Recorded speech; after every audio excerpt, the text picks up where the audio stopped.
आपको याद भी करते हैं, लेकिन अब समय ये आ गया है कि हर माह में एक बार आपके भी दर्शन जयपुर सुंदर साहब को होने चाहिए, क्योंकि आज ये वक्त की मांग है।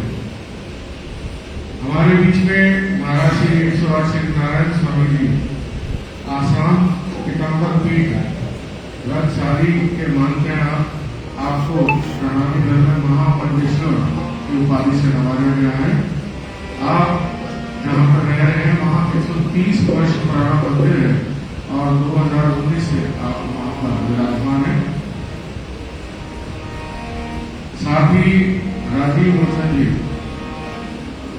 आप भी वाणी गायन करते हैं, साथ में ही आप महाराज श्री के साथ ही बनकर आए हैं। रात्रि को मैंने देखा कि आप ट्रैवलर चला के आ रहे थे, ये भी बहुत अच्छी बात है। वाणी के साथ साथ आप सारे कार्यों में निपुण हैं। श्रवण प्रणाली की आप मीडिया का कार्य भी करते हैं, साथ में वाणी गायन का भी कार्य कर रहे हैं। तो सबसे पहले मैं वीरेंद्र जी से निवेदन करूंगा कि आप महाराज जी उनके आचार्य जी का स्वागत करें, और मैं बाबूजी श्रवण कुमार जी से निवेदन करूंगा कि आप नारायण स्वामी जी का स्वागत करें।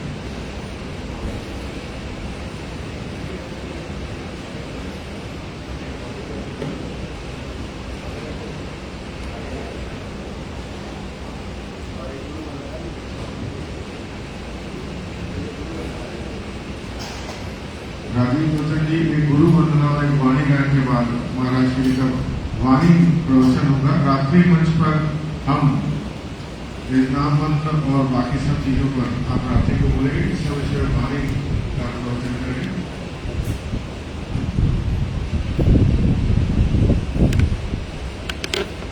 ललित मीडिया से निवेदन किया तो राजीव रोशन जी का आप प्रवचन करें।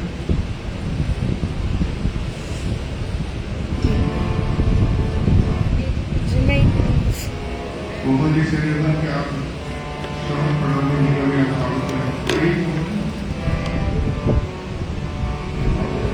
बोले श्री कृष्ण कन्हैया लाल की, श्री निजानंद स्वामी की, श्री प्राणनाथ प्यारे की, गुरु जी श्री मंगलदास जी महाराज की।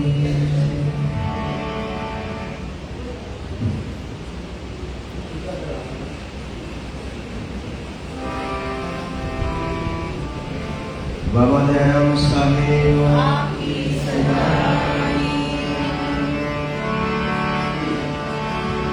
सुंदर साहब जी, कार्यक्रम 20 मिनट लेट हुआ, तो 9:15 तक कार्यक्रम चलेगा। तुम्हारे प्यार ने गुरुवर हमको तुमसे जोड़ा है, करे गुणगान हम जितना हो,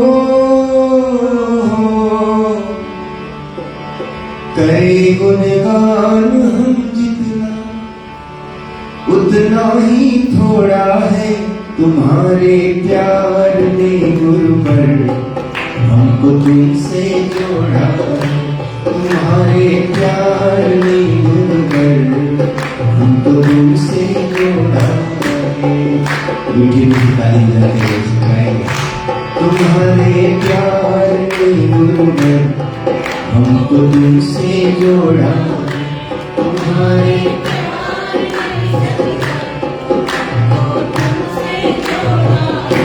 करे गुणगान हम जितना हो, करे गुणगान हम जितना उतना ही थोड़ा है। तुम्हारे प्यार ने गुरुवर हमको तुमसे जोड़ा, तुम्हारे प्यार ने गुरुवर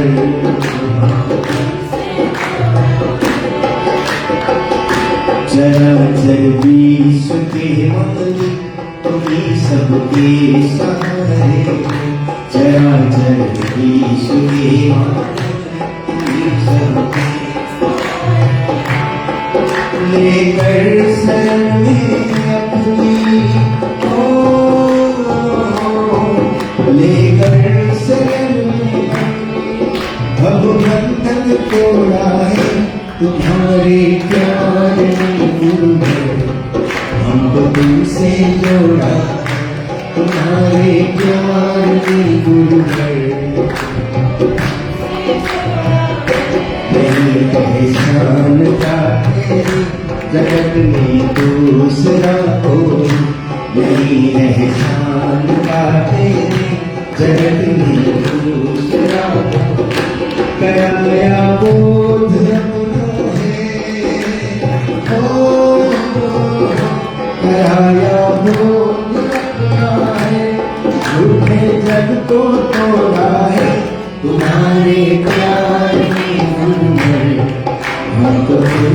जोड़ा है तुम्हारे प्यार में गुरुवर हमको तुमसे जोड़ा गुरुदेव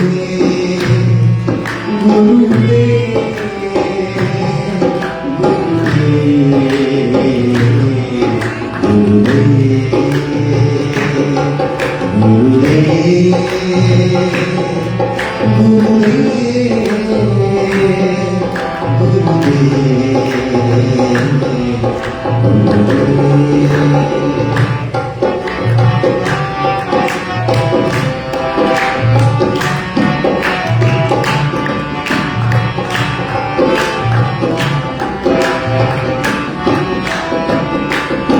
विश्वास को बदले शरण जो पड़े थे भार विश्वास को बदले शरण जो पड़े थे दिखाया रूप अपना है ओ दिखाया रूप अपना है चंचल चित्त को तोड़ा है तुम्हारे प्यार में गुरुवर हमको तुमसे जोड़ा है तुम्हारे प्यार में गुरुवर हमको तुमसे जोड़ा करे गुणगान हम जितना करे गुणगान हम जितना उतना ही थोड़ा है तुम्हारे प्यार में गुरुवर हमको तुमसे जोड़ा है तुम्हारे प्यार में गुरुवर हमको तुमसे जोड़ा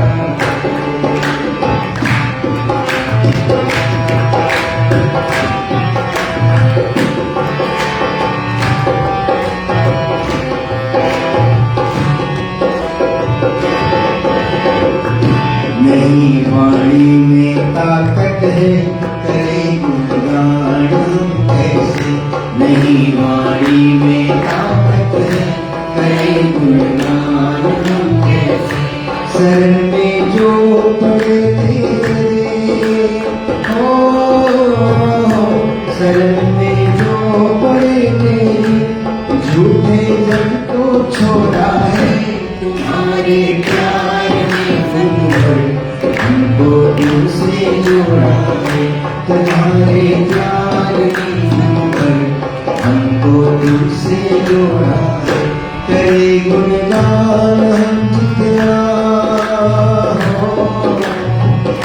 करे गुणगान हम जितना उतना ही थोड़ा है तुम्हारे प्यार में गुरुवर हमको तुमसे जोड़ा है तुम्हारे प्यार में गुरुवर हमको तुमसे जोड़ा है तुम्हारे प्यार में गुरुवर हमको तुमसे जोड़ा है बोले सद्गुरु महाराज की श्री प्राणनाथ प्यारी की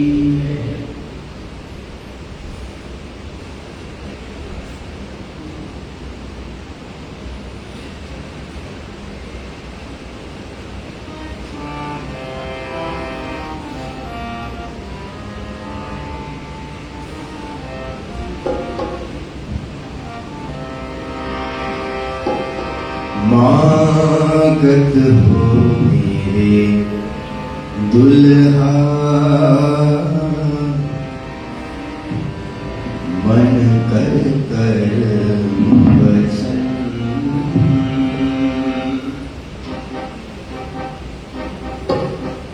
मागत हो मेरे दुल्हा मन कर कर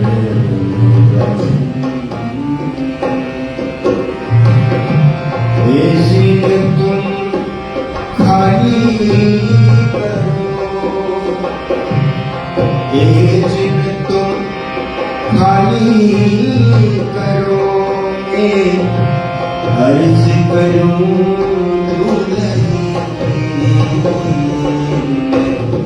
मागत हो मेरे दुल्हा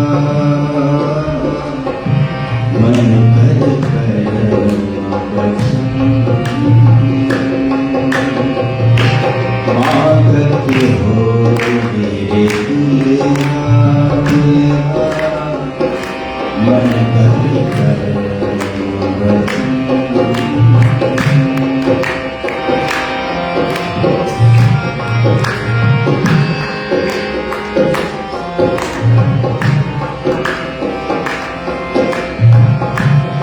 मेरे धनी तुम्हारी साहिबी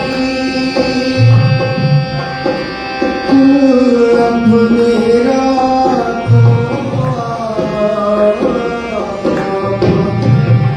धनी तुम्हारी साहिबी अपने राखो इश्क दीजे मोहे अपनो इश्क दीजे मोहे अपना मोहे आहिशो होदा याहिशो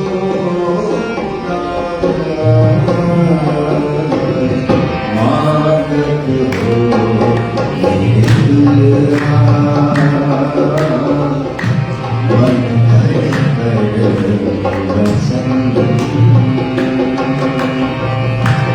मागत हो दुल्हा मन भर कर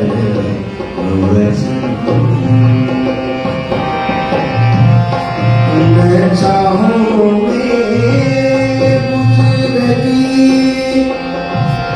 मैं चाहूँ पिता खुदा ना चाहूँ मैं बुझ नदीना चाहूँ किताब खुदा इश्क दीजिए मोहे अपना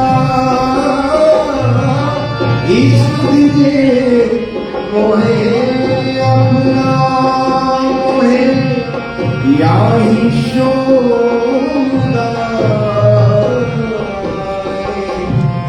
याहिशो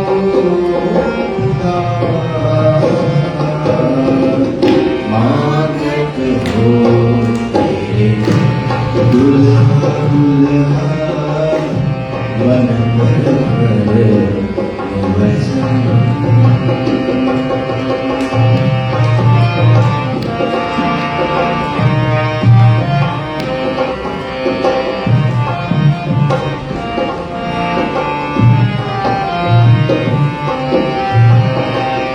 इल्म चातुरी खूब अंक की मोह एही पट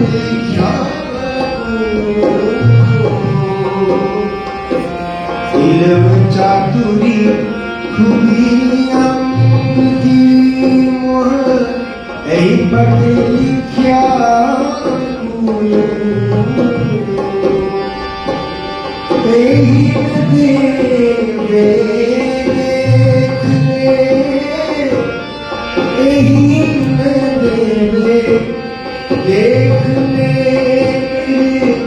दूल्हे के मुख का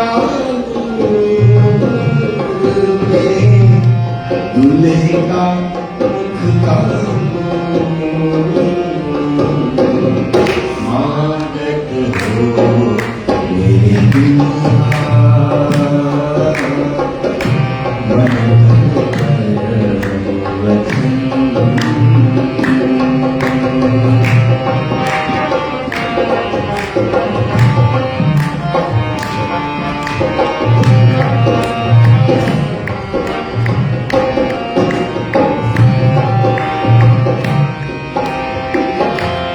प्रेम दर्द की सत तुम्हारा में फिर मालूम थे प्रेम दर्द की सत तुम्हारा में फिर मालूम थे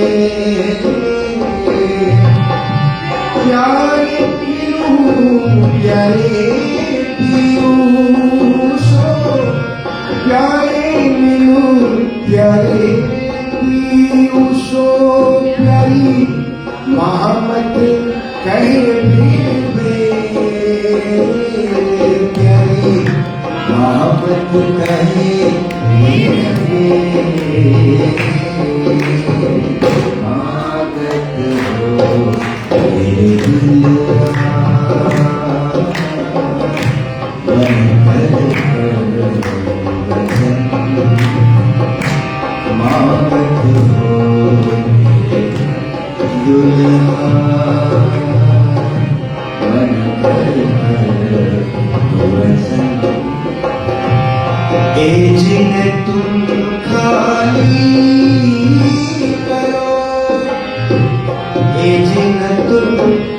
खाली करो मैं अर्ज करूं तुम्हें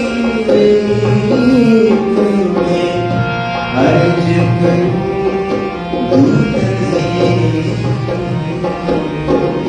मांगत हो तेरे दुल्हा बन कर वचन मांगत हो तेरे दुल्हा बन कर वचन। बोले श्री प्राणनाथ प्यारे की धाम के धनी की बोल बोल बच्चे वाले की।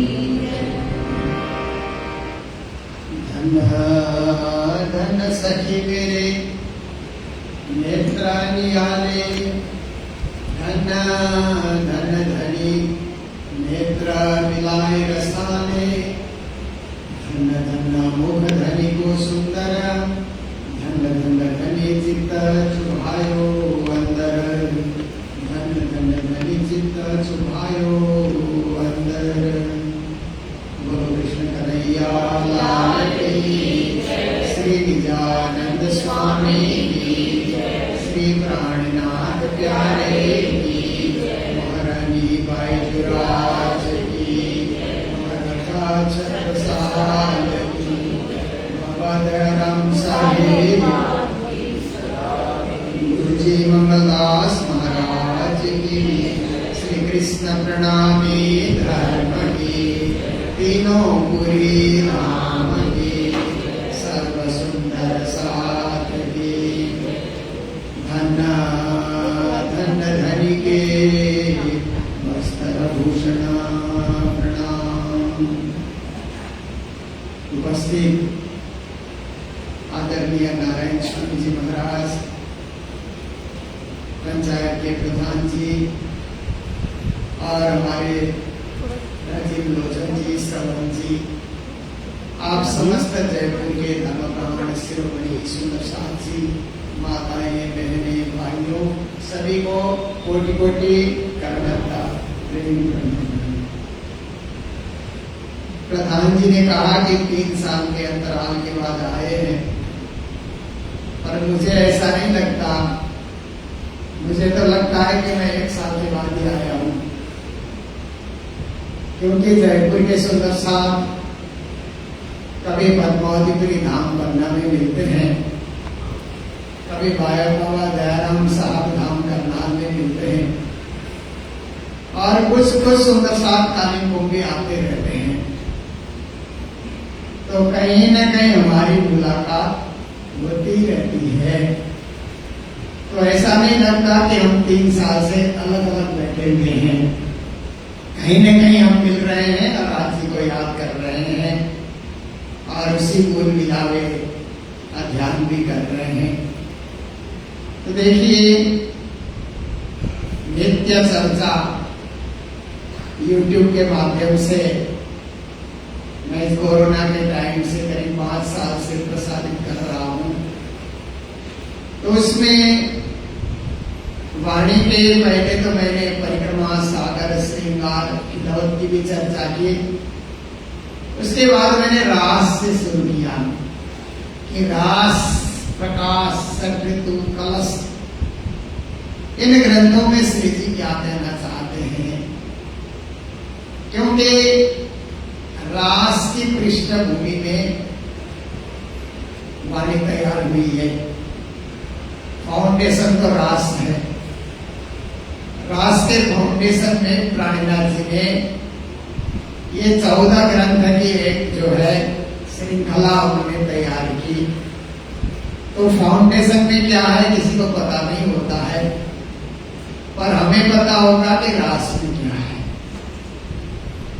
फिर उसके बाद प्रकाश में सदगुरु की महिमा गाई गई, रास में श्री कृष्ण की महिमा गाई गई है। कृष्ण लीला, रास लीला, ब्रज लीला भी है, मात्र रास में कृष्ण ब्रज लीला की बातें भी है। प्रकाश में सदगुरु धनी श्री देवचंद्र जी की महिमा गाई गई है मुक्त कंठ से। उनके गुणों को गिना गया है, उनकी कृपा और उनकी करुणा को याद किया गया है। फिर 6 ऋतु में 6 ऋतुओं में राज्य की भक्ति, राज्य का ध्यान, राज्य का चिंतन कैसे हो सकता है, इसमें भी विशद वर्णन उन्होंने किया है। उसके बाद कलश ग्रंथ है, तो उसमें तो ज्ञान की पराकाष्ठा है, वेदांत है, ब्रह्म चिंतन है, ब्रह्म ध्यान है, ब्रह्म स्मरण है, बहुत कुछ है। फिर उसके बाद है ग्रंथ सनंद।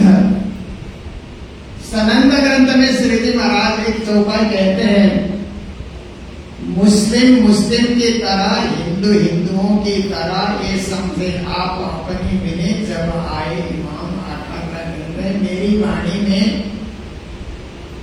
जो मुस्लिम पक्ष है उनको समझाने के लिए उनके ढंग से मैंने वाणी प्रकट किया है। हिंदुओं की तरह कहते, जितने हिंदू श्रोता हैं, हिंदू परंपरा से वेद वेदांत और ऋषि मुनियों में आस्था रखने वाले जो लोग हैं, जो समाज है, उनके लिए वेद वेदांत शास्त्र पुराण इन सब का प्रमाण लेकर के मैंने वाणी प्रकट किया है। ये समझे आप अपने विनय, क्योंकि श्री जी का जो कालखंड था वो मुगल काल चल रहा था, तो कहते हैं कि अपनी अपनी में समझो, समझने के लिए तो सब कुछ समझो, पर आपको अपने ढंग से समझने में, अपने पक्ष को समझने में ज्यादा आसान होगा। ये समझे आप अपने में जब आए इमाम आकर, कहते हम तो आखिर के इमाम सदगुरु बन करके आए हैं, इसीलिए मुझे विश्व को ज्ञान देना है, सारी सृष्टि को तारना है, सारी सृष्टि को परम पद और परम धाम का जो है स्मरण कराना है। तो ऐसी स्थिति की वाणी है। और किरंतन तो सर्वदेशीय चर्चा कहते हैं। किरंतन में कभी कभी ऐसा होता है कि हम संपूर्ण वाणी नहीं पढ़ पाए, नहीं समझ पाए, हमारे पास इतना वक्त नहीं है, तो मात्र किरंतन पढ़ने से रास का स्वाद भी आएगा, प्रकाश का स्वाद भी आएगा, षट्ऋतु का, नमस्कार, संबंध का, संपूर्ण वाणी का स्वाद अकेले किरंतन से भी हम चख सकते हैं। जैसे आप देखें ना, हम लोग भोजन बनाते हैं, हमारे पास समय है भोजन बनाने के लिए, तो आप अलग अलग आइटम बनाइए, खाने के लिए बढ़िया आप व्यवस्था करिए और एक एक आइटम का आप चखिए। सब्जी में क्या स्वाद है, मिठाइयों में क्या स्वाद है, दाल में क्या स्वाद है, और रोटी में क्या स्वाद है, चावल में, और रोटी के भी अलग अलग घी डाल करके अलग अलग ढंग से इसको बनाया जाता है, उसका स्वाद हम चख सकते हैं। पर कभी वक्त नहीं है तो मात्र खिचड़ी बनाइए सब कुछ डाल करके और उसको खाइए, फिर भी आपको वही स्वाद आएगा, वही टेस्ट आएगा, उसी तरह पेट भरेगा और उसी तरह आपको संतुष्टि भी मिलेगी। तो ऐसे हमारे पास समय, हम बुरी वाणी को पढ़ें, आद्योपांत पढ़ें, पर कभी हमारे पास इतना समय नहीं है, हम यात्रा में चल रहे हैं। ऐसे समय में मात्र किरंतन को हम पढ़ेंगे तो भी संपूर्ण वाणी का स्वाद, संपूर्ण वाणी का रस, संपूर्ण वाणी का तत्व हमें किरंतन के माध्यम से प्राप्त होगा। तो नित्य चर्चा के अंतर्गत किरंतन ये ग्रंथ चल रहा है और 84वां प्रकरण मैंने प्रारंभ किया है। और ये प्रकरण राग धनासरी में श्री जी ने सजाया है, क्योंकि श्री जी के समय में वो बारी वाले 14 बारी वाले आकर के गाते थे ना, तो रागों से गाते थे, इसलिए यहाँ पर राग भी सजाया गया है। तो 2 चौपाई का अर्थ मैं पहले कर चुका हूँ, आज आइए 30वीं चौपाई में। धन्ना धन्ना धनी के वस्त्र भूषण, देखिए धाम धनी के वस्त्र भी है, आभूषण भी है। साक्षात श्री राजी पूर्ण ब्रह्म परमात्मा, उनकी आह्लादिनी शक्ति श्यामा महारानी, युगल स्वरूप युगल किशोर जब सिंहासन में विराजमान होते हैं तो वस्त्रों से भी सजे हुए होते हैं, आभूषणों से भी सजे हुए होते हैं। इसलिए हम लोग स्वरूप का जब पाठ करते हैं ना, श्री राज श्री ठाकुरानी जी प्रथम भोग में विराजमान भय कंचन को सिंहासन, इसमें राज्य के वस्त्र का भी पाठ हो जाता है। श्री श्यामा जी का श्रृंगार सिंदूर रंगड़ाओं की साड़ी, श्याम रंगड़ाओं की कंचकी की गिलाही को चरणिया, शिवराज जी को श्रृंगार सिंदूर रंगड़ाओं को चीरा, आसमानी रंगड़ाओं को पिछोरी, नीलो नपीलो बीच के रंग को पटुका, केसरिया रंगड़ाओं को इंदा, श्वेत रंगड़ाओं को जामा, श्री जुगल स्वरूप को मूल भागो, अद्वैत की लाठी हाथ में लेके संसार को प्रणाम, समस्त साधक को प्रणाम। देखिए स्वरूप में बहुत समय नहीं लगता है बोलने में, 5 मिनट में भी हम बोल सकते हैं। और थोड़ा सा ध्यान केंद्रित करते हैं तो मूल मिलावट ध्यान लग जाता है। एक तरफ पाठ हो रहा है, एक तरफ मूल मिलावट का ध्यान हो रहा है। क्योंकि धनी का ध्यान करना है तो केवल उनका स्वरूप का ध्यान करके उनको चैन नहीं होगा। उनका श्रृंगार कैसा है, आभूषण कैसे है, सजे कैसे हैं, लीला क्या करते हैं। ऐसे भी कहा जाता है कि परमात्मा के विषय में जानना हो तो चार चीजें जानना बहुत जरूरी है। सबसे पहले तो उनका नाम जानना बहुत जरूरी है, क्योंकि बिना नाम प्रेम नहीं होगा, बिना नाम आकर्षण नहीं होगा, बिना नाम खिंचाव नहीं होगा। नाम भी तो मंत्र है। जैसे पत्नी के लिए पति का नाम होता है, कितना प्रिय होता है, वही उसका धर्म है, वही उसका सुभाग है, वही उसका सब कुछ है। तो नाम जानना, और नाम के बाद धाम जानना है, और धाम जानने के बाद स्वरूप को जानना, और उसके बाद उनकी लीला को जानना। आप देखिए नाम रूप लीला धाम ऐसे भी कहा जाता है। उसके नाम को जानना, उनके नाम को जानना, उनके रूप को जानना, उनकी लीला को जानना, उनके धाम को जानना, ये बहुत जरूरी है। 4 चीजें हम जानेंगे तो हम परम धाम के उस परम पद को पाएंगे। कोई व्यवधान नहीं डाल सकेगा, कोई रोक नहीं पाएगा। हम सीधे हमारा डायरेक्ट राज्य से संबंध हो जाएगा। तो आज की चौपाई में श्री जी महाराज कहते हैं कि राज्य के वस्त्र देखिए, सृष्टि में आप देखिए 84 लाख प्रकार के जीव जंतु, ऐसा कहा जाता है कि सारी सृष्टि में कोई वस्त्र नहीं पहनता ना, कपड़े नहीं पहनते हैं। समुद्र में मछलियां देखिए, हजारों जात की मछलियां हैं, कोई वस्त्र धारण नहीं करता। और कीड़े मकोड़े से देखिए, चिड़ियों को देखिए, और धरती में चलने वाले 4 पांव वाले जीवों को आप देखिए, बंदर को देखिए, भालू को देखिए, कोई वस्त्र नहीं डालता। मनुष्य वस्त्र डालता है। क्योंकि मनुष्य वस्त्र क्यों डालता है कि उसमें परमात्मा ने विवेक तत्व बना है। बुद्धि तो सबके पास है, बुद्धि तो जानवरों के पास भी है। बच्चे उनके होते हैं तो कितना ख्याल रखते हैं, खुद भूखे रहते हैं पर बच्चों को खिलाते हैं। चिड़ियों को आप देखिए, चीं चीं करते हुए कहाँ से हार भूल करके ले आते हैं और बच्चों को खिलाते हैं, बड़ा करते हैं। बुद्धि सबके पास है, मछली के पास भी है, जीवों के पास भी। आप देखिए छोटे छोटे कीड़े मकोड़ों को आप देखिए, जब उनको पता लगता है कि उनके ऊपर कोई आक्रमण हो रहा है तो कैसे भागते हैं, जान बचाने के लिए कैसे भाग करके अपने दिल में घुस जाते हैं, सुरक्षा चाहते हैं। तो बुद्धि तो सबके पास है, पर विवेक बुद्धि के ऊपर और एक तत्व होता है, मुकुट मणि के समान। मुकुट लगाया पर मणि धारण न करने की बात बुद्धि है, परंतु उनके पास विवेक न होने के कारण वो वस्त्र नहीं धारण कर सकते। पर मनुष्य के पास विवेक है, इसलिए मनुष्य वस्त्र धारण करता है। तो आप देखिए, मंदिर आते हैं तो वस्त्र धारण करके आते हैं, घर में रहते हैं तो भी वस्त्र धारण हम करते हैं, बाजार में घूमते हैं तो भी हम वस्त्र धारण करते हैं। क्यों वस्त्र धारण करते हैं? इसलिए कि हमारा जो शरीर बना हुआ है, इस शरीर में कुछ अंग ऐसे हैं कि जिनको प्रदर्शित किया जाता है, कुछ अंग ऐसे हैं कि जिनको ढका जाता है। वो विवेक मनुष्य में, वो विवेक पशु में नहीं है। उनके पास भी अंग इंद्रिय है, हमारे पास भी अंग इंद्रिया है। उनके पास भी ज्ञानेन्द्रिया है, कर्मेंद्रिया है, हमारे पास भी ज्ञानेन्द्रिया है, कर्मेंद्रिया है, पर हमारे पास विवेक है। इसलिए हम ज्ञानेन्द्रियों को खुले रखते हैं, कर्मेंद्रियों को ढकने का प्रयास करते हैं। ये वस्त्र से ही संभव है, और वस्त्र से ही मनुष्य की शोभा है। मनुष्य की सुंदरता, मनुष्य की शोभा, मनुष्य की सभ्यता, मनुष्य का संस्कार वस्त्रों से।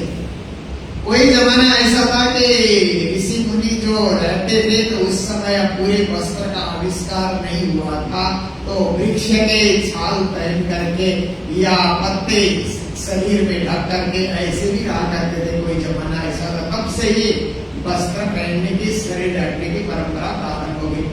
और आज आकर के भी, आज तो अब इतनी सारी जो है वस्त्र की कंपनियां खुल गई है और इतना बड़ा मार्केट है, आप देखिए तो हम लोग वस्त्र धारण करते हैं। मनुष्य वस्त्र धारण करके आता है तो उसकी शोभा और उसका श्रृंगार, उसका जो कुछ भी है, एक सभ्यता, समाज में देखने योग्यता उस वस्त्र से ही उसमें उत्पन्न होती है। आप देखिए, तो वस्त्र मनुष्य इसलिए पहन रहा है कि वस्त्र पहनने से लोगों को पता भी लगता है ये धार्मिक व्यक्ति है, ये फिल्म में खेलने वाला है, ये राजनीति करने वाला है। वस्त्र से ही पता लग जाता है। तो धार्मिक लोगों का वस्त्र सात्विक होता है, निर्गुणी वस्त्र होता है। उस वस्त्र में विशेष कोई आकर्षण ज्यादा नहीं होता है, पर उस वस्त्र में ढकने के बाद एक भक्ति का उदय होता है, प्रेम का उदय होता है, भाव का उदय होता है, समर्पण का उदय होता है। तो हमारे धनी भी वस्त्रों से सजे हुए, सज रहे मेरे श्रीराज। देखो फूलों से, कहते हैं फूलों की तरह के वस्त्र है, अत्यंत मुलायम वस्त्र है। ऐसे वस्त्रों से श्री जी महाराज सजे हुए हैं। तो हम जब भी मंदिर में आए, हमारे मंदिर की शोभा क्या है कि हम लोग वाणी को ही राज्य का स्वरूप मानते हैं, और उस वाणी की हम पूजा करते हैं। तो वाणी के ऊपर हम वस्त्र धराते हैं, वाणी को ऐसे खुले भी रखते हैं। जैसे हम कपड़े डालते हैं, ऐसे ही राज्य महाराज को भी वस्त्र हम लोग धराते हैं। फिर वस्त्र के ऊपर हार इत्यादि चढ़ा करके श्रृंगार चढ़ाते हैं। राज्य को भी, श्यामा जी को भी हम श्रृंगार चढ़ाते हैं। तो जब हम मंदिर दर्शन करने के लिए आए तो उस समय आकर के हम लोग सिर झुकाते हैं ना। कई सुंदर साथ का स्वभाव क्या होता है कि मंदिर दर्शन करने आएंगे और मंदिर के आगे सिर भी झुकाएंगे, और सिर झुका करके फट से परिक्रमा में निकलते हैं। न श्रृंगार के दर्शन करते हैं, न वस्त्र के दर्शन करते हैं। कुछ ध्यान उनको रहता ही नहीं है कि वस्त्र का भी दर्शन करना चाहिए, श्रृंगार का भी, मुकुट का भी दर्शन करना चाहिए, उनकी शोभा का दर्शन करना चाहिए। ये पता ही नहीं होता है, बस जाके सिर झुकाना है, इतना ही उनको ध्यान होता है। झुकाए, परिक्रमा पे चले गए, लौट के आए, चरणामृत महाप्रसाद दिए, चल दिए अपने घर को। तो उन्होंने राज्य के उस वस्त्र और राज्य की उस शोभा के दर्शन नहीं किए। इसलिए हम कोशिश करें कि जब जब भी मंदिर में आए, किसी भी मंदिर में जाएं, अपना घर का भी मंदिर हो या हमारे गांव का मंदिर हो, या सोचिए कि हम तीर्थों में जा रहे हैं तो वस्त्र के जरूर दर्शन करें। मेरे को भी ये चीज पता नहीं था, बचपन में विद्यार्थी जीवन में मैंने एकाध चर्चा में भी ये बात मैंने रखी कि गुरु महाराज मंगलदास जी पद्मावतीपुरी धाम पन्ना में एक बार 4 महीने पूरे वहाँ रहे। ठंडी के दिनों में वहीं रहे 4 महीने, और एक धर्मशाला का निर्माण कराते रहे। तो सुबह सुबह बड़ी ठंडी होती थी, तो मेरे को और विद्यार्थियों को बोलते थे कि तुम लोग मंगल आरती दर्शन करने जाना, मैं थोड़ा बुढ़ा हो गया हूँ, इसलिए मैं देर से 11 बजे 12 बजे दर्शन करने जाऊंगा। धूप निकलने के बाद तुम लोग दर्शन करके आना और मेरे लिए चरणामृत लेकर के आना, कटोरी लेके जाना। लोग गए, चारों मंदिर के आरती में खड़े रहे, दर्शन भी किए और कटोरे में जो चरणामृत वहां पर बांटा जाता है गुरु महाराज के लिए लेकर के आए।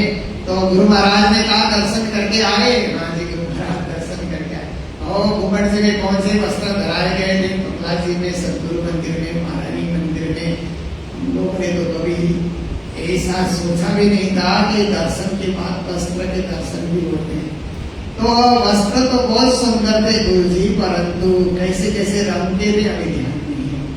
गुरु महाराज ने कहा दोबारा जाओ, दोबारा जाकर के वस्त्र के दर्शन करके आकर के श्रृंगार के दर्शन करके फिर हमें बताना, तब तुमने पूरा दर्शन किया मैं मानूंगा।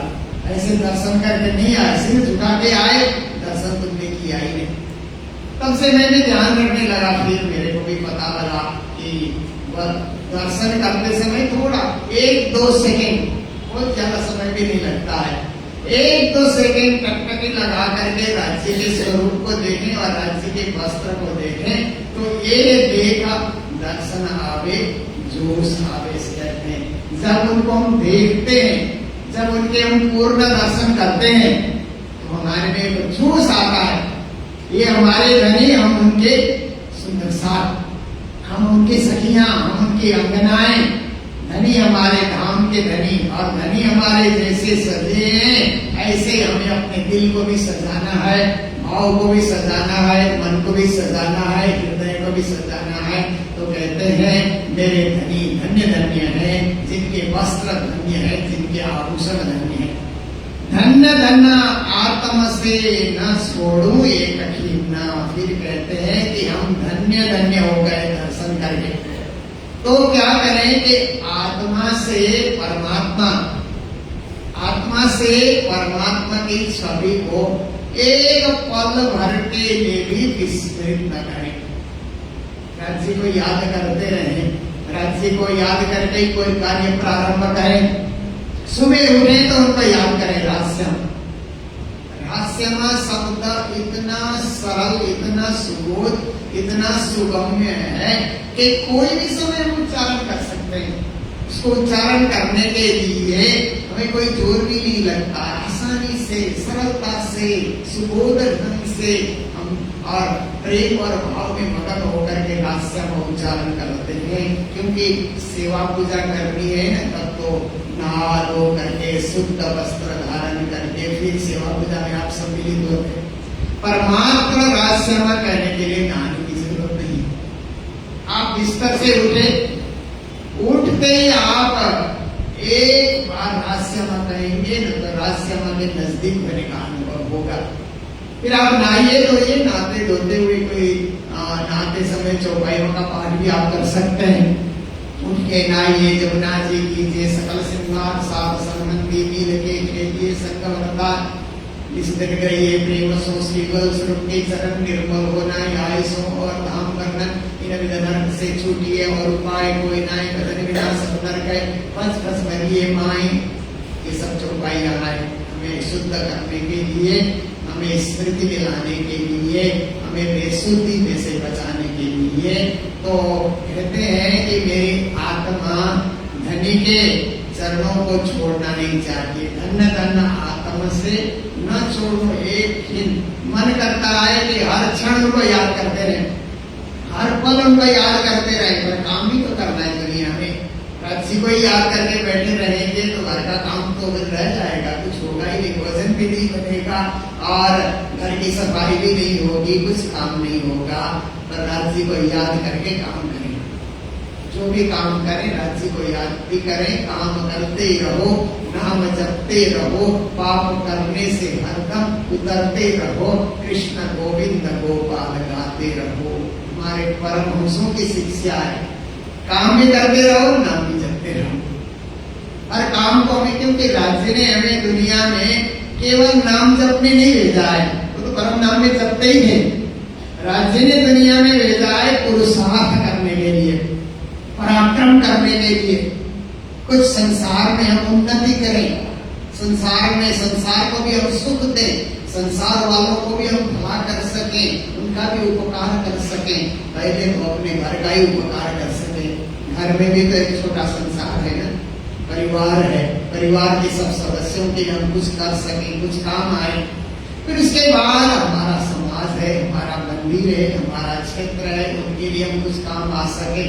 फिर विश्व मानव के लिए, विश्व के जितने भी प्राणी हैं उनके लिए हम जितना हो सके हम पराक्रम करें, पुरुषार्थ करें। तभी तो राज्य को खुशी होगी कि मैंने ब्रह्मांगनाओं को भेजा तो कुछ करके आई है। कुछ बिना किए बच्चे को आप स्कूल भेजते हो, बिना पढ़े लौट के आ रहा है, आपको खुशी होगी? कुछ पढ़ता ही नहीं है। और 1 साल के बाद अब बच्चा एग्जाम दे करके आता है, रिजल्ट लेकर के आता है, और आप कहिए बच्चा रिजल्ट दिखा, 0 0 0 0 लेकर के आया है, तो आपको सुख नहीं होगा, आपको शांति नहीं मिलेगी, आपको अच्छा नहीं लगेगा। बच्चा एक ग्रेड में मार्क्स लेकर के आया है, वाह मेरा पुत्र या मेरी पुत्री, कितनी खुशी होती है। ऐसे ही जो सुंदर साथ की सेवा, समाज की सेवा, धर्म की सेवा और जगत की सेवा, ऐसे पुरुषार्थ करके अपनी हैसियत से, इसकी जैसी हैसियत है वो करके राज्य के पास जाता है तो राज्य को भी खुशी होती है। इसीलिए कहते हैं यही है कि हम उनको सत्कर्म करें और उनका भजन करें, सत्कर्म करें उनका ध्यान करें, सत्कर्म करें उनका स्मरण करते रहे। हमें जरूरी है कि आत्मा से वो संबंध न छूटे। धन्ना धन्ना सखी में सजी श्रृंगार भी कहते हैं, हम भी श्रृंगार साजते हैं, अपने वस्त्र भी हमारे लिए श्रृंगार है, कभी कभी आभूषण। अब प्रणामी में आभूषण क्या है कि गले की कंठी। प्रणामी कहते ही क्या होता है, गले में कंठे मुख निज नाम हृदय विराजे श्यामा श्याम। ये प्रणामी सिद्धांत है, हमारे परमहंसों ने ये चौपाई बनाई। जितने भी हमारे परमहंस गुरु हो गए उनके मुख द्वारा विनिश्चित चौपाई है कि हमारी शोभाएं गले में कंठी, अपने गले में राज्य के नाम की कंठी, कंठ में कंठी, हमारा कंठ है ना।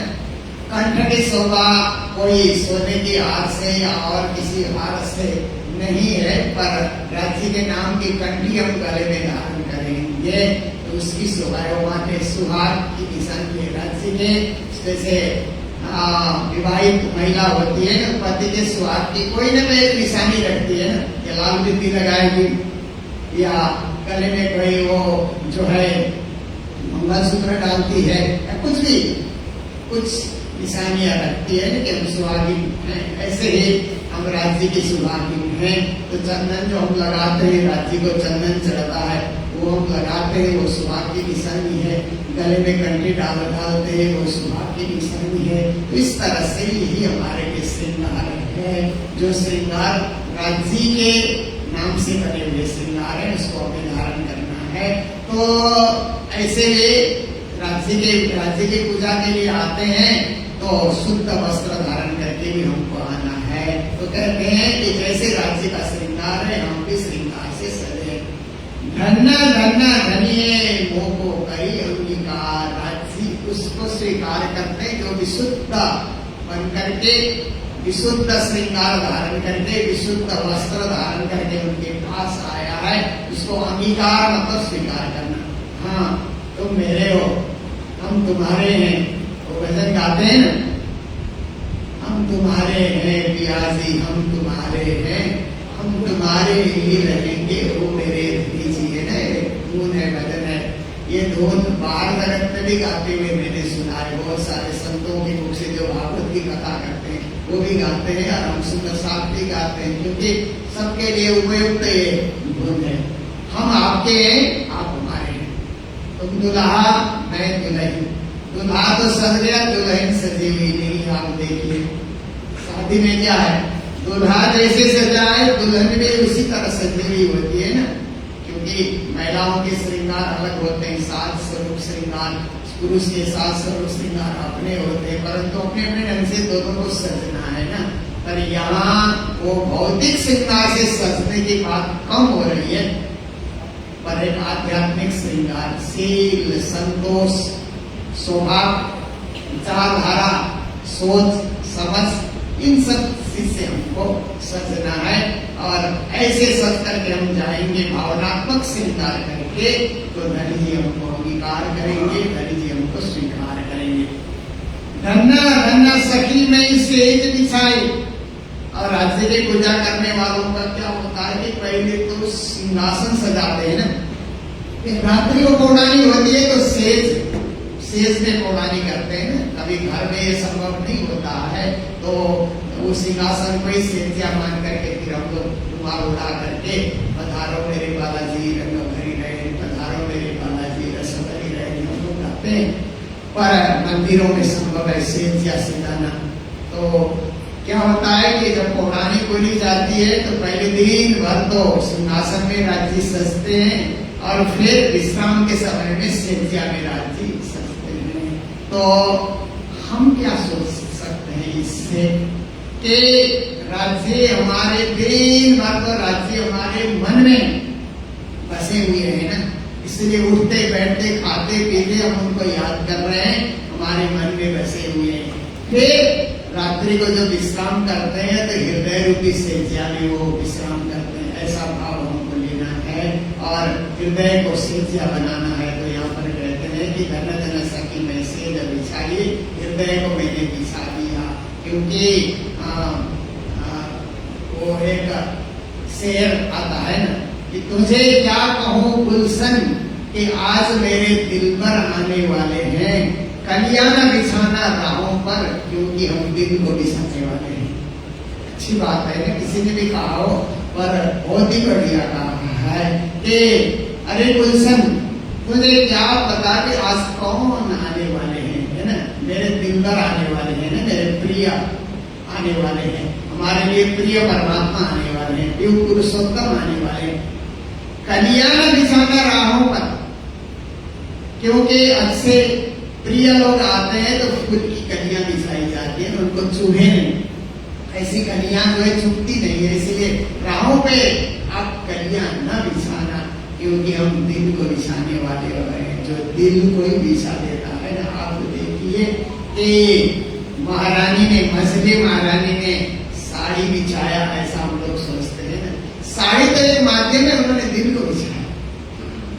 क्योंकि भाईजू महारानी को श्री जी महाराज छोड़ करके गए, पन्ना में छोड़ करके मऊ चले गए, क्योंकि मऊ में तो अब छत्रसाल जी लड़ाइयां भी लड़ रहे थे, इसीलिए सब महिलाओं को लेकर के जाना वहां संभव नहीं था। तो महारानी बाईजूराज को कहा कि आप यही रहिए, सुंदरसाल को संभालिए। तो महारानी बाईजूराज ने मात्र सुंदरसाल को नहीं संभाला, मछली महारानी को भी उन्होंने संभाल लिया, उनको भी भक्ति बताई, गुरु भक्ति बताई। और ये भी उन्होंने मछली महारानी को कहा कि जब प्राणनाथ जी महाराज मऊ से लौट करके आएंगे तो महाराज तो उनके दर्शन से जग ही जाएंगे, फिर दरबार में स्वागत होगा। तो स्वागत की घड़ी में गुरु का स्वागत कैसे किया जाता है, साक्षात परब्रह्म स्वरूप गुरु आए हुए हैं, उनका स्वागत सत्कार कैसे किया जाता है, महारानी बाईजूराज ने सब कुछ बताया था। इसलिए रानी इतना तत्पर हो गई थी, क्योंकि छत्रसाल जी महाराज की एक रानी देव कुंवरी थी ना, वो देव कुंवरी तो मऊ में रहती थी, और सुशीला बाई मछली रानी कहा जाती, 3 रानियां थी ना उनकी। तो मछली रानी जो थी वो पन्ना में रहती, सुशीला महारानी जिनकी गुंडी भी है ना, आप देखिए पद्मावती धाम में सुशीला महारानी की गुंडी आज भी मौजूद है। तो उन्होंने साड़ी का पहना किया। तो कभी कभी ऐसा लगता है कि साड़ी तो शरीर में पहनने की चीज है, आप वो बिछाने से क्या स्वागत होगा, चलो नई साड़ी निकाल करके ले आई। तो कुछ लोग कहते हैं कि साल बिछा देती है ना, साल बिछाती की साल बहुत शुद्ध माना जाता है साड़ी से, ऐसा भी लोग मन में सोचते हैं। ये साल और साड़ी की बात नहीं है, ये तो भाव और भक्ति बिछाने वाली बात है, ये हृदय बिछाने वाली बात है, दिल को बिछाने वाली बात है। इसलिए यहाँ पर कहते हैं धन धन सखी में सेज बिछाई, धन धन्ना धनी मोह को कंठ लगाई। अब सेज बिछाने के बाद धनी ने भी मुझे कंठ से लगाया, कंठ लगाई कंठ सो कीजे हास विलास वारणे जाय श्रींद्रावती पियाजी राखो चरणों के पास। कंठ लगाने का मतलब है कृपा पात्र बनाना, हम राज्य के कृपा के पात्र बने, ये है। और कंठ की महिमा क्या है कि कंठ से आप बोलते हैं ना, तो आप राज्य के पास जाकर के कंठ से क्या बोलेंगे, तुम ऐसे कीजियो मैं अर्ज करो मेरे पीयू जी, हम जैसे तुम जिद करो मेरा तलब तलब जाए जीव जी। आपने अपने कंठ को लगाया, तो राजी महाराज फिर ऊपर से राजी महाराज फिर क्या करेंगे, अर्ज तुम्हारा मेरा दिल है, आपने प्रार्थना करी तो श्री राजी महाराज भी कहेंगे कि हाँ आपने अर्जी लगाई और मैंने अर्जी को स्वीकार की है, इसीलिए हम आपके ऊपर कृपा बरसा रहे हैं, करुणा बरसा रहे हैं, आपके ऊपर सुख बरसा रहे हैं। ऐसे राजी महाराज भी कहेंगे, वो भी कंठ से बोलेंगे, हम भी कंठ से प्रार्थना कर रहे हैं, पर हमारे कंठ में विनय है, उनके कंठ में कृपा है।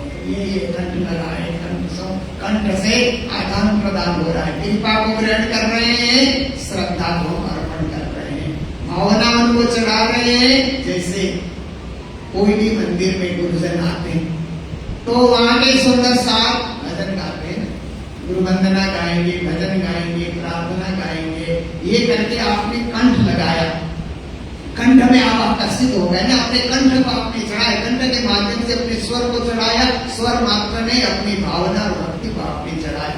फिर गुरुजन प्रवचन करते हैं, गुरुजनों के प्रवचन में क्या होता है, कृपा होती है, आशीर्वाद होता है, ज्ञान होता है, वेद वेदांत का भाष्य होता है। ऐसे ही परम धाम में सखियां जब जाती है तो कंठ से आराधना और प्रार्थनाएं करती है, विनय करती है, अर्जी करती है, और राजी महाराज कृपा बरसाते हैं। और सागर दो मेर का सुख सुरभात लहरी आवे मेर सागर, वो भी सुख समय तो वो मेर का सागर बरसा देते हैं। ये कंठ लगाए, कंठ से इसका रस हो धन्य धन्य सखी मेरे सोई साहिब कहते। उस साहिब को पाने के लिए देखिए, उस साहिब को दुनिया में नहीं रुकने वाली चीज क्या है, एक तो समय कभी नहीं रुकता है ना, देखिए 3 साल कैसे गुजरा मुझे भी नहीं पता है ना, तो समय कभी रुकता नहीं। दूसरा नहीं रुकने वाला क्या है कि जो ये समुद्र में लहरें आती है ना, उन लहरों का भी रुकना नहीं होता है। तीसरा अवसर, जीवन में जो अवसर आता है ना, जो साहित्य कहते हैं, वो अवसर भी कभी रुकता नहीं है। अवसर अपने आप में कुछ कर लिया तो कर लिया, नहीं कर सके तो अवसर फिर लौट कर नहीं आता है। तो इसलिए वो साहित्य उस अवसर को शुभ बनाए, उस अवसर में धामधनी के दर्शन करें।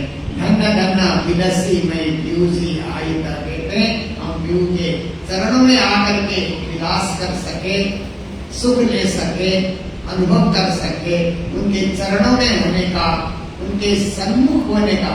सहायक सन्मुख सभा ब्रह्म सृष्टि की ये रीत कहते, राज्य के सन्मुख होने का। मंदिर क्यों आते हैं सुबह सुबह मंगलारती में? जयपुर की ऐसे तो और मंदिरों में भी सुबह साथ आते हैं, पर यह नियम से आने वाले सुबह साथ कई वर्षों से, क्योंकि मैं जयपुर आ रहा हूँ लगभग गुरुजी मंगलासी महाराज के साथ में 75 में पहले आया था। उसके बाद फिर कई बार यहाँ मंदिर आने का मौका मिला, और मंगल आरती में यहाँ 10, 15, 20 सुंदर साथ तो हमेशा होते ही होते हैं। आज भी मैंने उनके दर्शन किए, तो देखिए कि इस प्रकार से क्यों वो आते हैं।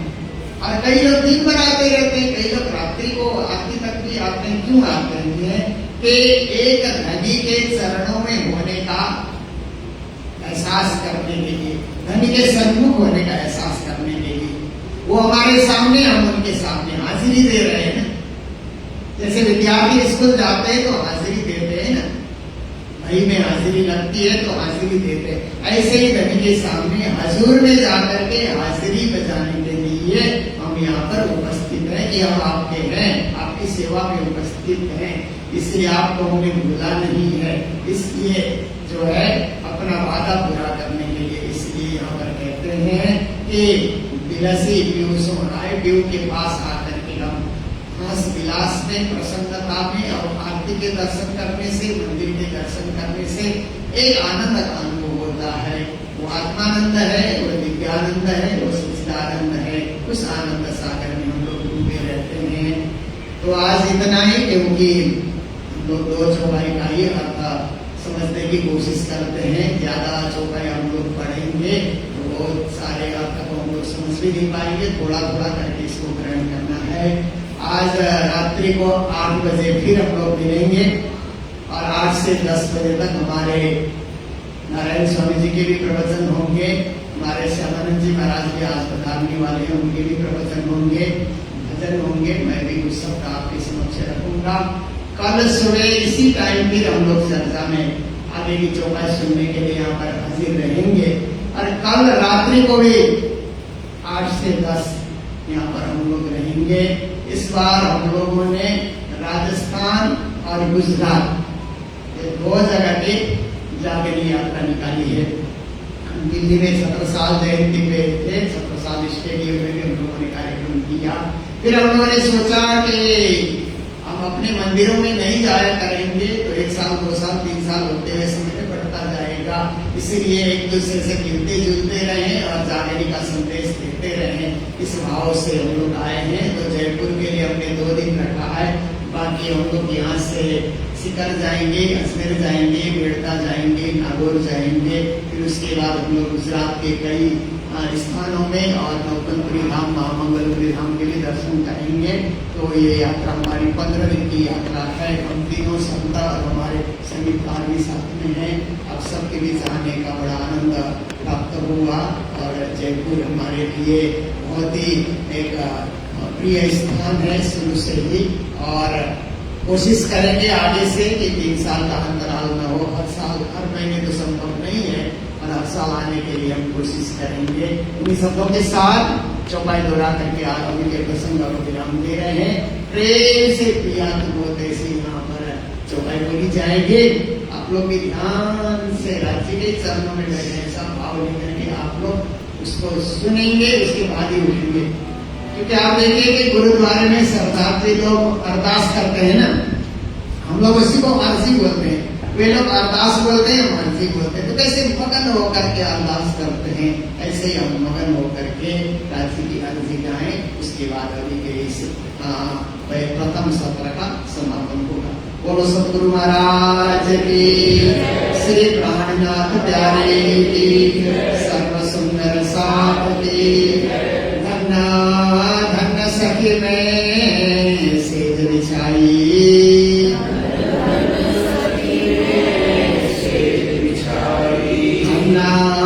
धन्य धनी को कंठ लगाई।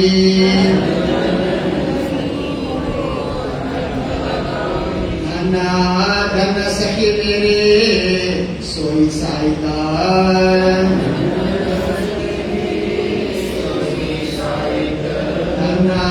धन्य बिलसी में पीयूषों आई।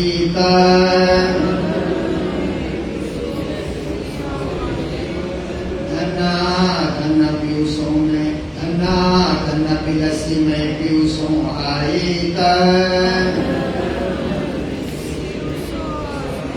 तो श्री प्राणनाथ प्यारे की, श्री धाम के रहने की प्रणाम।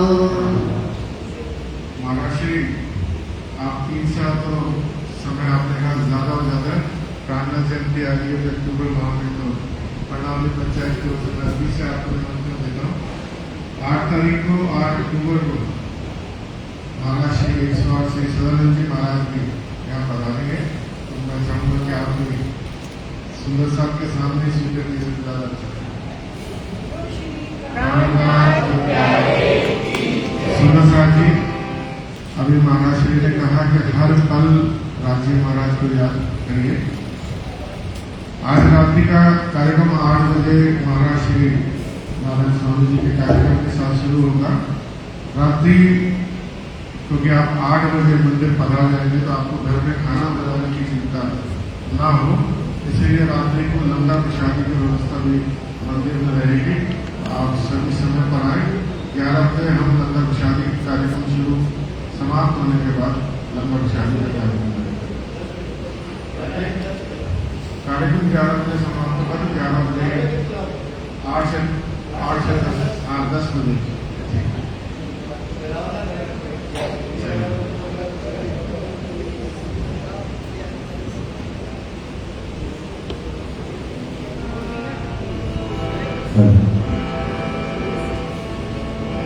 पिया तुम हो तैसी कीजियो में अर्ज करो मेरे पिया जैसे तुम जिन करो मेरा तड़प तड़प जाएगी जिब्रा तो जीवे नहीं क्यों मेरे दिल की प्यास जी तुम बिना में किन सो कहूँ पिया तुम हो मेरी आस जी आस भिरानी तो करूं पिया जो कोई दूसरा हो जी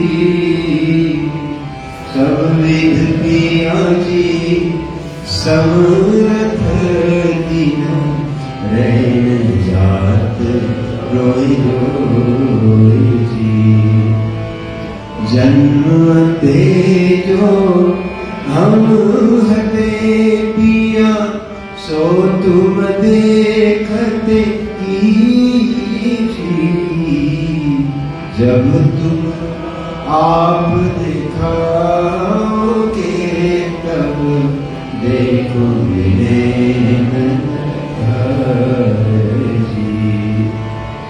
ये पुकार पिया सुन के अब ढील करो तुम जीन जी क्षण क्षण खबर जो लीजियो में अर्ज करो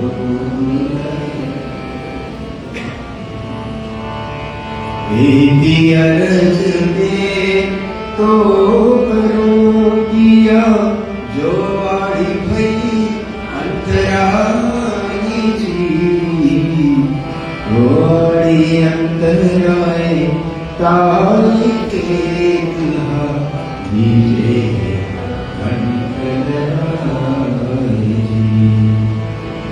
कंठ लगाए कंठ सौंपिया कीजे हास विलास वार में जाएगी इंद्रावती पिया राघव के पास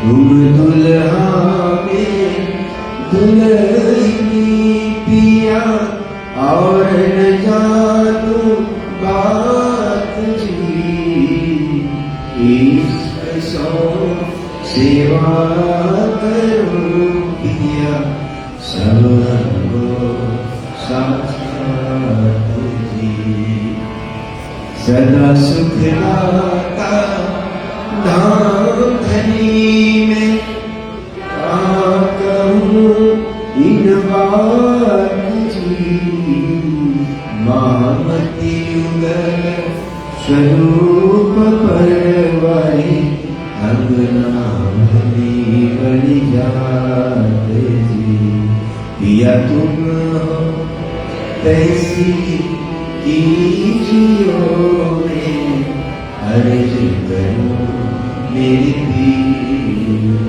हो पिया अर्ज करो मेरी भी हो पिया अर्ज करो मेरी भी बोले श्री प्राणनाथ सुंदर साहब जी कल 10 बजे के बाद अगर किसी भी सुंदर साहब के मन में कोई सवाल हो तो महाराज श्री से वो पूछ सकता है। जब 10 बजे का सेशन समाप्त हो जाएगा उसके बाद महाराज जी आपके प्रश्नों का जवाब भी देंगे। प्रसाद की व्यवस्था बाहर आप आ सकते हैं।